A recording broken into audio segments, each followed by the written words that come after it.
G'day and welcome to this week's video. My name is Rowan and I'm a financial planner with Consorting Private Wealth. In today's video we're going to be looking at should you be investing in your home deposit. Now, with property prices high and interest rates low, many potential home buyers are struggling to save large enough house deposits. So today I want to look at the pros and cons of investing your savings if you're a few years out from buying your home. Now, I agree it's never been easy to save for a home deposit, and especially now given that we're in a time of very low interest rates. So traditionally, if we could, let's say we go back to the 90s, we could chase somewhere between a 5 and 10% fixed interest rate of return. So we'd accumulate savings in something very safe and secure and get a great rate of return. And that was our way to fast track our future home deposit.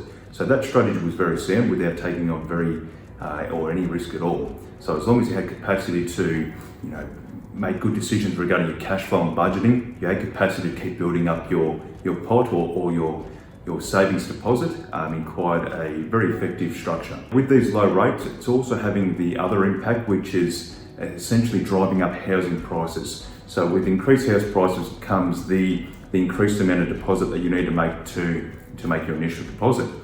So a lot of new home buyers or people trying to get into the property market, trying to come up with strategies in which to build their deposit faster and more meaningful. So we've got to try and consider that what else can future home buyers do. Spending less, saving more is not quite enough. So this is where some investors will look to the markets to try and attain greater returns than what's currently offered with cash and fixed interest investments.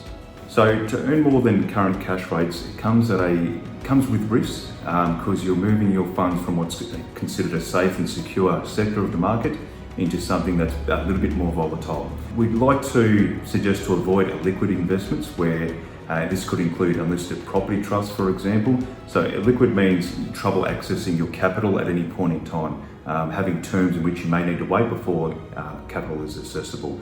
Now, this could be in the form of even term deposits from the conservative side of things. So for example, if you have a 6-month or 12-month term deposit, you have to wait that term without incurring any charges or disadvantages, but it also comes in ways around growth investing as well. Now, diversification is extremely important. So instead of going out and buying one stock, let's say we have a $50,000 home deposit, we go put it into one mining stock as an example, and that particular stock comes down. This is having all your eggs in one basket. So being able to spread your investment over multiple asset sectors and multiple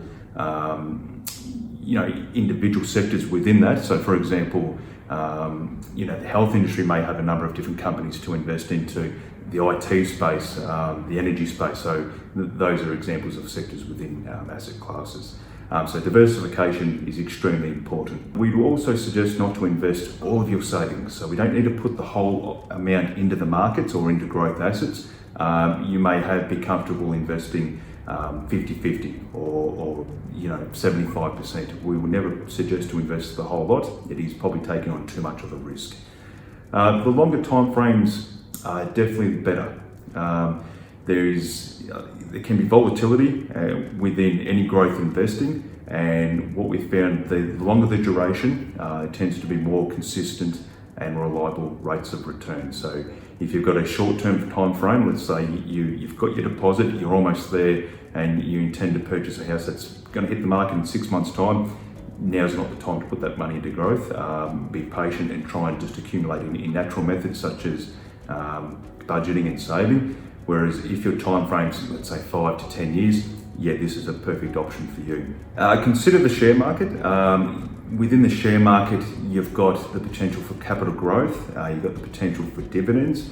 If we're looking at, obviously, it's going to be difficult to get into direct property, given that you already are saving all of your savings to get into property to begin with.